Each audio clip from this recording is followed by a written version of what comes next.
It took President Muhammadu Buhari some time to unveil men and women that will constitute the Federal Executive Council. The waiting game came to an end when the list was eventually released to the upper legislative chambers last month for screening. The 36-man list consists of nominees from each state, some former governors, past National Assembly members, academics, and some new faces in the polity. Some of them left no one in doubt on their competence. I don't sign checks. None of my commissioners signs checks. I have never signed a check. I don't fix contract prices.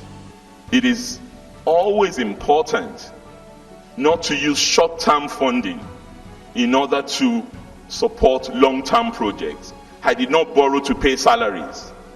I borrowed for capital projects, and the result is there for all Ekiti to see today. Everywhere that people transact in cash, there are leakages. So we need to ensure that we engage technologies and different channels of collection so that people are not paying cash. The emergence of this minister-designate has generated mixed reactions from Nigerians. He talked about intellect, the power, the cerebral angle, the power of intellect, the power of accomplishment, the power of rationalization. That look, if I want things to work, I have somewhere to put this man where his thinking will meet my own thinking.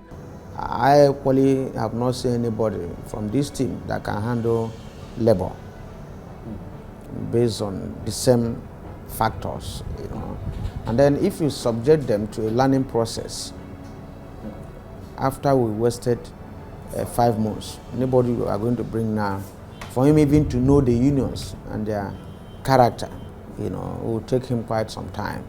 Now you will know that we may lose up to 1 year plus.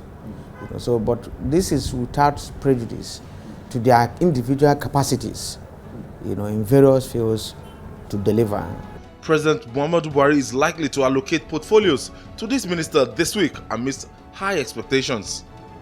It has been very difficult for a common man in Nigeria to have 3 square meals.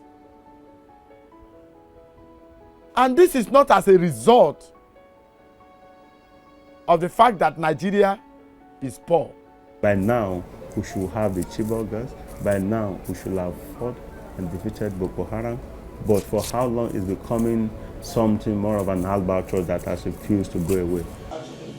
One man that his nomination sparked off instant protest in the cabinet is former Rivers State Governor Rotimi Amechi. There is nowhere I was indicted. If the Senate President permits me, I'm ready to lay this on the table so that members can have opportunity of reading it. Nowhere that I was indicted. Now, you've asked me to define corruption. Corruption is very difficult to define. If you're a public officer and you don't take bribe, I have never taken bribe in my life. Political watchers are divided on his nomination as a minister. Senator Olujimi is wrong because whatever that they have against Rotimi Amechi still remains an allegation. He is not a convicted man. Except you can prove to me that he has already been convicted. The ruling party, the president, should take into cognizance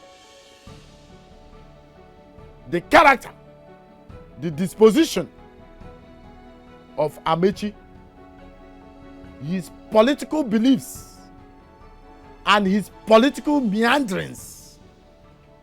All these facts, the ruling party should take into cognizance. I don't think stepping down the nomination of Amechi will do any harm to the sitting government. Except they're trying to compensate him for being a good boy in court. That's another political issue. But you need to be careful. Nigerians are noting all this and they're going to ask questions.